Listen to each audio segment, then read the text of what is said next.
কর্মস্থলে ফিরে আসার যে ব্যাপারটা, না সইতে পারি না কইতে পারি। ফিরে এসে রুমে ঢুকেই চোখে পড়ে তাড়াহুড়ো করে রেখে যাওয়া আমার অগোছালো রুমটা। মনে হয় গতকালই তো বাড়িতে গেলাম, আবার আজকেই চলে আসলাম।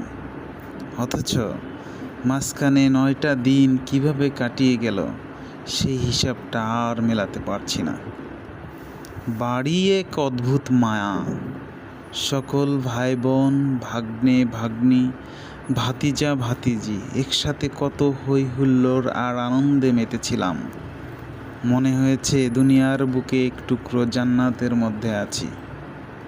আর এই জান্নাতের উপরে পটবৃক্ষের মতো ছায়া দিয়ে আছে বাবা মা, যার কারণে এই বটবৃক্ষের ছায়া থেকে যখন দূরে সরে আসি, নিজেকে এতটা দুর্বল এবং অসহায় মনে হয়, যা ভাষায় প্রকাশ করার মতো না।